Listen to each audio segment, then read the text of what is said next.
Olá, boa tarde. A legislação brasileira trata sobre o uso de imagens de crianças e adolescentes em publicidade. No entanto, nos dias de hoje, as imagens viralizam de forma muito rápida na internet. Um passo para o surgimento de memes. Em alguns casos, o menor é vinculado, sem autorização dos pais ou responsáveis, à religião, política. O que fazer quando isso acontece? Esse é um dos destaques do Jornal da Justiça de hoje. Vamos aos demais.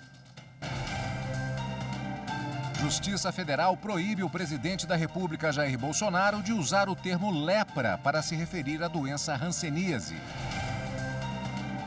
Ministra Carmen Lúcia do Supremo Tribunal Federal concede habeas corpus a homem que furtou chocolate de um hipermercado. A ministra Carmen Lúcia afirmou que a reincidência não é suficiente para justificar a prisão, considerada por ela uma condenação grave. E na reportagem de hoje da série Eleições pelo Mundo, você vai saber como funciona o pleito na Índia.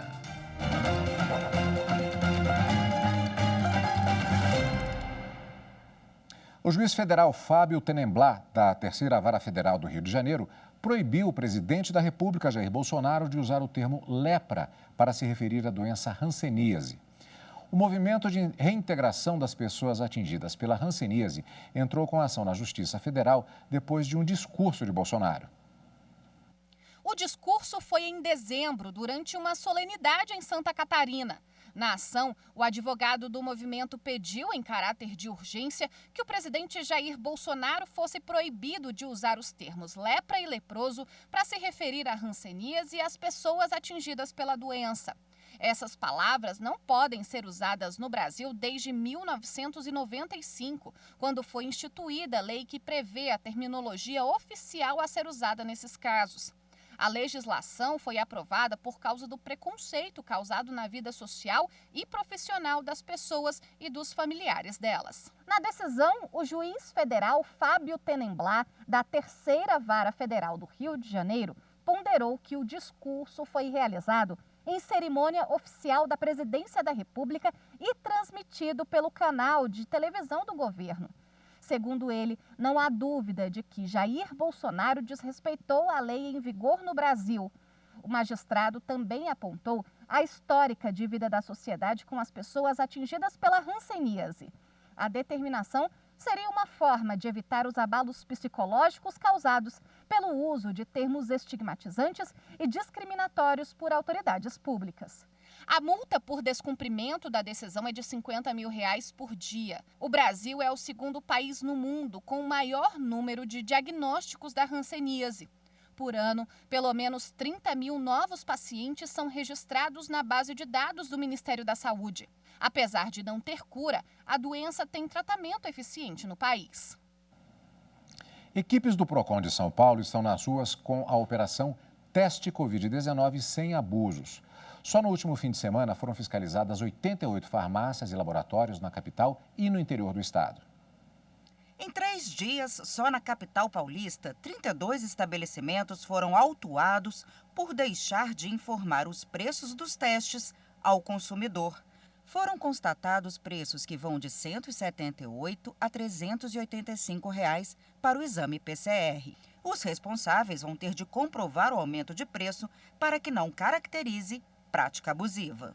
A lei da oferta e da procura vale para situações de normalidade e não para ambientes de anormalidade, como é o caso da pandemia.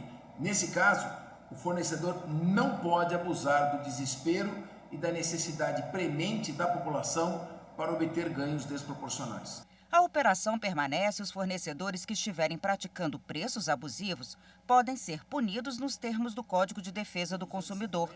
O diretor do PROCON pede que a população colabore. Faça um print do preço na sua tela e entre nas nossas redes sociais ou faça a denúncia pelo site PROCON SP. O PROCON irá até o estabelecimento para fiscalizar e autuá-lo por prática especulativa. A ministra Carmen Lúcia do Supremo Tribunal Federal concedeu habeas corpus a homem que furtou chocolate de um hipermercado. A ministra aplicou o princípio da insignificância. Na decisão, a ministra Carmen Lúcia do STF substituiu a pena de 1 ano e 2 meses de reclusão em regime inicial semiaberto por prestação de serviços à comunidade. A ministra reformou decisão do Tribunal de Justiça de São Paulo, que determinou a prisão porque o homem é reincidente. O caso ocorreu em julho de 2017. O homem foi condenado na primeira e segunda instâncias por furtar 11 unidades de chocolates no total de R$ 35 de um hipermercado. Na época, o acusado confessou o crime na delegacia. Ao analisar o caso, a ministra Carmen Lúcia entendeu que para esses casos, chamados de crime de bagatela, o direito não tem tido solução adequada e eficaz e, por isso, muitas vezes é injusto. Ao substituir a pena, a ministra Carmen Lúcia afirmou que a reincidência não é suficiente para justificar a prisão, considerada por ela uma condenação grave. Ela também entendeu que o crime praticado é inexpressivo à lesão ao estabelecimento comercial e que o ato do homem não representa perigo.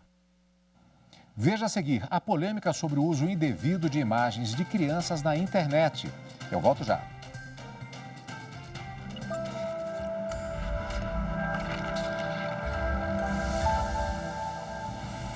A Constituição Federal é um instrumento essencial de nosso Estado democrático de direito, pois garante a todos os cidadãos o acesso à justiça, bem como seus direitos fundamentais como a vida, a saúde, a liberdade e a propriedade.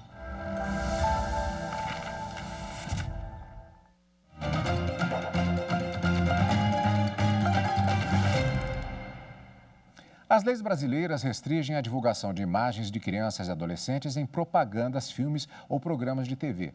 Mas o que fazer quando essas mesmas imagens se espalham na internet? Um caso recente da menina Alice trouxe de volta essa polêmica. Elas são fofas, encantadoras, a fórmula perfeita para o sucesso. E por isso mesmo, os vídeos usando crianças se espalham tão rapidamente pela internet. O caso mais recente foi de uma menininha que impressiona a todos com a boa dicção. Ela fala palavras difíceis de maneira espontânea, como se fossem termos comuns do vocabulário dela. O sucesso foi tão grande que a garotinha foi convidada a participar do comercial de um banco. Mas, depois dessa propaganda, a imagem da menina foi usada em vários memes de cunho político e religioso. A família, claro, não gostou. A mãe usou as redes para reclamar do uso indevido da imagem. Eu queria deixar claro que a gente não deu autorização para nenhum deles e a gente não concorda em associar a imagem da Alice com fins políticos ou religiosos, por exemplo. Além disso, a gente não autorizou nenhum uso de associação dela com imagem de empresas ou de instituições. Então, a gente também não autoriza campanhas, divulgações, vendas de produtos, marcas, associação com marcas. Isso também não está autorizado. A lei brasileira permite o uso de imagem de crianças e adolescentes em trabalhos e manifestações artísticas, como comerciais, novelas e filmes. Mas os pais ou responsáveis devem autorizar. Só que quando uma imagem viraliza na web, a situação fica complicada por não ter como ser controlada a divulgação. As pessoas têm uma compreensão de que a partir do momento que isso está ali na rede, a gente pode replicar, afinal de contas, é como se fosse um domínio público. Isso tem a ver com o nosso amadurecimento em relação à compreensão da dinâmica da internet, ao que se faz na internet e o que é postado ali. E muitas vezes esse amadurecimento ele vem a duras penas, como nesses casos concretos que a gente está vendo de pessoas que são vítimas de bullying na internet, de pessoas que são vítimas de memes pejorativos. E para explicar para a gente sobre o uso indevido da imagem, conversamos agora com a advogada Kelly Marques. Muito boa tarde, doutora. Seja bem-vinda. Olá, muito boa tarde a todos. Muito obrigada pelo convite.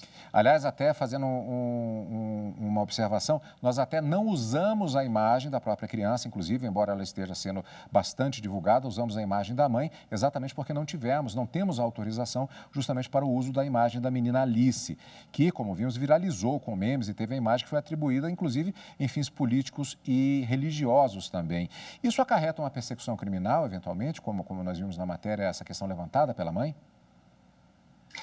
Sim. Fazer o uso de imagem de pessoas, criança ou não, sem autorização, pode gerar responsabilidades legais, ainda que se trate de pessoa pública, uma vez que se trata de direito fundamental inviolável. Isso está no artigo 5º, inciso 10 da Constituição Federal e no artigo 21 do Código Civil. Então, é muito comum pensar que a imagem que se torna pública na internet pode ser utilizada para qualquer finalidade. E isso não é uma verdade. O uso da imagem diverso daquele que foi originalmente autorizado sujeita o responsável à reparação de danos e até à persecução criminal. Por exemplo, o caso dessa criança, inclusive, ele é bastante conhecido porque é uma imagem, ela falando, é uma imagem muito interessante, é uma criança bonita, é uma criança que faz uma reprodução de determinadas falas de uma maneira pouco comum para a idade dela. Se alguém pegar essa imagem, divulgar numa rede social aberta e dizendo, olha, como é bacana, isso é bonitinho, qualquer coisa que seja nesse sentido, tudo bem. O problema é essa utilização diversa da finalidade. Seria isso, doutora? Exatamente. E para alguns casos, ocorre até a persecução criminal, por exemplo, seria aí um crime contra a honra, ou até mesmo quando essa utilização é feita a partir da pornografia infantil. Nós estamos falando especificamente agora nesse caso envolvendo crianças, mas na verdade a questão da imagem, essa utilização diversa, a elaboração de memes, esse tipo de situação, ela também atinge mesmo adultos que tenham uma imagem utilizada na internet de maneira diversa. Exatamente. A partir do momento que essa imagem é utilizada de forma diversa daquela que foi autorizada, já incorre numa ilegalidade. Agora, doutor... imagem. Agora, doutora, vamos ver uma seguinte questão também, que é a questão da responsabilidade dos pais. Também há limites para o que pode ser feito em termos de utilização de uma criança em relação à orientação dos pais ou responsáveis. Sim, há um limite, né? A partir do momento que essa criança ela vai trabalhar com a imagem, que há um convite aí para uma criança para se trabalhar com a imagem dessa criança, primeiro, os pais precisam de uma autorização judicial. Quais os cuidados que devem ser tomados para não se gerar riscos, tanto do ponto de vista dos responsáveis, quanto também do ponto de vista de uma pessoa que viu uma imagem de uma criança e acha aquilo extremamente fofinho, delicado e que quer utilizar, quer fazer a divulgação? Olha, infelizmente, não é possível escolher quem vai usar a imagem nas redes sociais. O direito, ele tem as suas restrições, mas ele, por si só, não vai impedir a tecnologia de funcionar. Assim, os cuidados, eles são mais preventivos. Os pais devem controlar o uso das redes sociais para as crianças, evitar a divulgação de imagens que podem ser vexatórias, e é muito comum crianças fazendo uso de tablets, smartphones e até as crianças estão presentes nas plataformas digitais. Então, é necessário que haja primeiro a supervisão e o controle. São esses os principais cuidados. Se for detectado um abuso, um meme feito com relação a uma imagem que cause algum tipo de desconforto, o que a pessoa deve fazer, o pai ou o responsável? Printar a imagem, fazer uma gravação? Quem ela deve procurar? Inicialmente, ela pode procurar o judiciário, entrar em contato também com as redes e plataformas no qual a imagem está veiculada e, inicialmente, pedir que seja retirada essas imagens da rede, da plataforma. Caso não consiga, pode ser feita uma medida judicial, entrar com uma ação para que essas imagens sejam retiradas das redes. Doutora, muito obrigado pela sua entrevista para falar a respeito desse tema. Eu que agradeço, desejo a todos uma boa tarde. Boa tarde, doutora. E veja a seguir, na reportagem de hoje da série Eleições pelo Mundo, você vai saber como funciona o pleito na Índia. Voltamos já.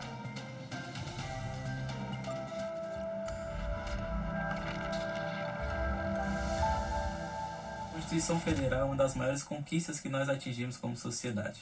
É ela quem dita os deveres e resguarda os direitos de todos nós cidadãos, garantindo o equilíbrio necessário para o bem-estar coletivo e social. Além disso, a Constituição de 88 é uma das mais completas e avançadas do mundo, motivo de orgulho para todos nós brasileiros.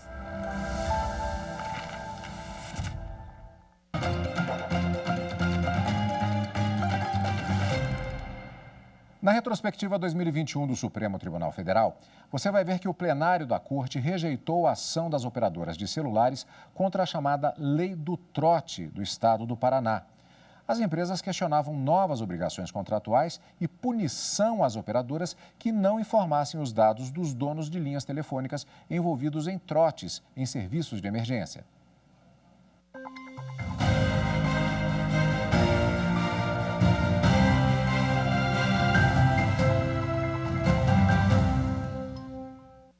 Um transtorno para os serviços de emergência. Quem eu falo? Eu vi um gato atropelado, vem logo. Chamou DF, Arthur Gouveia, quem eu falo? Chamou DF. Cala a boca. Não se tratar de emergência, a ligação será encerrada. No Paraná, uma lei promulgada pela Assembleia Legislativa do Estado em 2012 trouxe punições específicas. Entre elas, multas para quem faz essa brincadeira de mau gosto, o trote. Para facilitar a identificação dos infratores, a lei determinou que os órgãos públicos que recebem essas chamadas devem passar o número da ligação para as operadoras de telefonia, que tem prazo de 30 dias para informar quem é o dono da linha telefônica. Se a operadora não respeitar esse prazo, também é multada. Esse é um dos pontos questionados pela Associação Nacional das Operadoras de Celular. A ACEL sustenta que as regras aumentaram obrigações contratuais e violam a Constituição Federal. Para as empresas, não cabe ao Estado legislar sobre a matéria, mas sim à União. A ação ainda é contra o envio de dados de consumidores. Afronta a Constituição na medida em que vulnera direitos constitucionais à privacidade, à intimidade, ao sigilo de dados, protegidos eles todos no âmbito do artigo 5º, incisos 10 e 12 da Constituição. O vice-procurador-geral da República sustentou que, apesar dos serviços de telecomunicação estar atrelado à União, isso não exclui a adoção de normas estaduais relacionadas à proteção e segurança pública. O relator, ministro Gilmar Mendes, afirmou que a lei do Paraná é constitucional, pois a segurança pública é de competência de todos os entes públicos. Além disso, rejeitou o argumento de invasão à privacidade dos dados pessoais dos cidadãos, desde que respeitados alguns requisitos. Que ocorra a instauração formal de um processo administrativo para apuração de responsabilidade com a observância de todas as formalidades e garantias. Que seja prolatada a decisão administrativa para fins de controle de legalidade e da finalidade da requisição, que indique as razões fáticas e jurídicas que sustentem a aplicação do dispositivo legal acima mencionado, a qual deverá ser comunicada às empresas de telefonia. Por unanimidade, os ministros decidiram que a norma é constitucional e votaram pela improcedência da ação.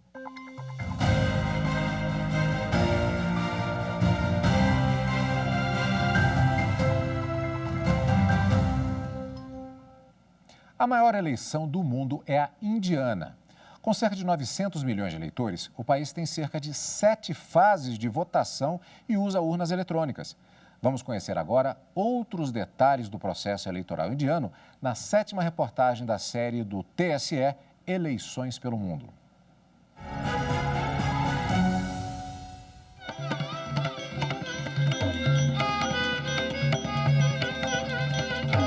Um país com quase 1 bilhão e 400 milhões de habitantes. Só fica atrás da China quando pensamos no local mais povoado do mundo. A população fala mais de 20 línguas.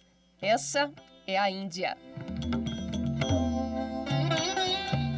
Em número de habitantes, o país é 6 vezes maior que o Brasil.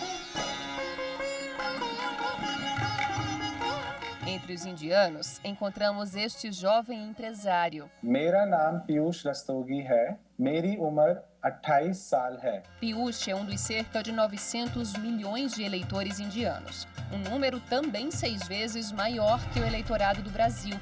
O empresário, casado com uma brasileira, participa das eleições no país de origem desde os 18 anos. Ele conta que no dia da votação, as pessoas vão até uma cabine e que o sigilo do voto é garantido.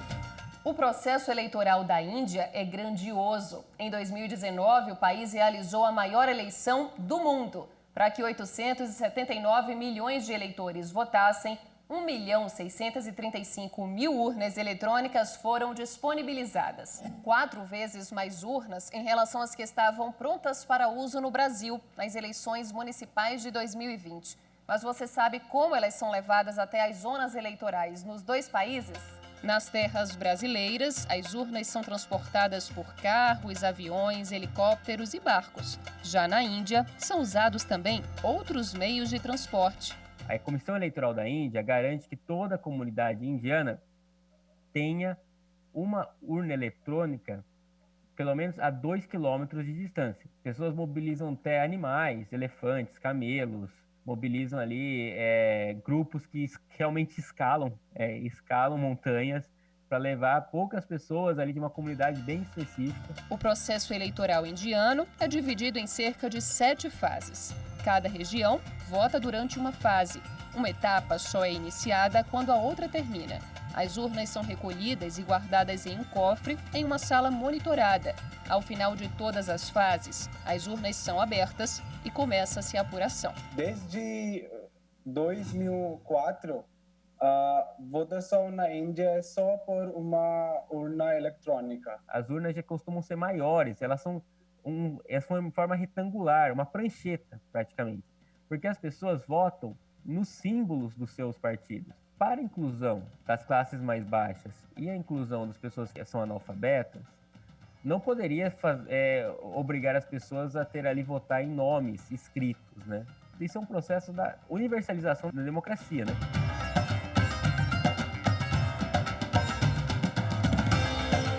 Eles também possuem o botão nota na urna eletrônica. É uma abreviação de None of the Above, ou seja, nenhuma das anteriores, o que dá a possibilidade de a eleitora e o eleitor não votarem em nenhum partido. É como o voto em branco no Brasil. A urna possui uma impressora acoplada e todos os eleitores recebem uma marca de tinta em uma das unhas da mão após votar. A ideia é evitar que uma pessoa vote mais de uma vez. A marca demora de 2 dias a 1 mês para se apagar, um processo similar ao que ocorre em Moçambique. Na Índia, o voto é facultativo a partir dos 18 anos. O eleitor elege para mandatos de 5 anos os 543 componentes da chamada Câmara Baixa ou Casa do Povo, e outros 2 são escolhidos pelo presidente. Em anos diferentes, a população elege os parlamentares regionais. Segundo a Constituição, podem ser de 60 a 500 integrantes. Os regionais decidem quais serão os 238 componentes da Câmara Alta ou Conselho de Estados, e outros 12 são escolhidos pelo presidente. Todos os 250 ficam por 6 anos no poder. A cada 2 anos, 1/3 dos integrantes da Câmara Alta é trocado. São os representantes das 2 câmaras e dos parlamentos regionais que escolhem o presidente da Índia. Ele é o chefe de governo, fica no cargo por 5 anos e pode ser reeleito. Como o país é parlamentarista, também possui um primeiro-ministro, que é o chefe de Estado.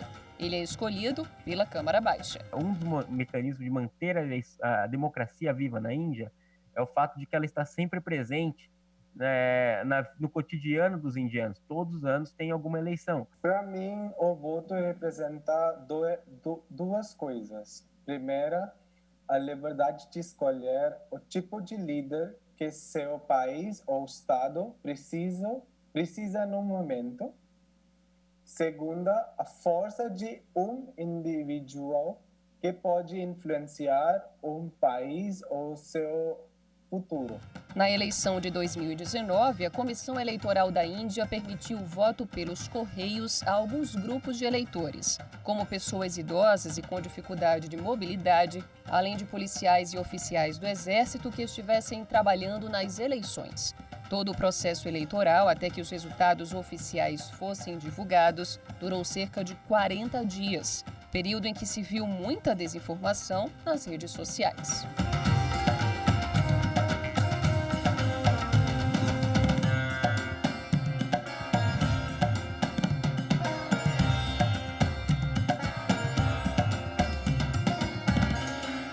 Na 8ª reportagem da série Eleições pelo Mundo, você vai conferir as curiosidades da Austrália. O país é chefiado por uma rainha, mas também tem primeiro-ministro e não possui presidente.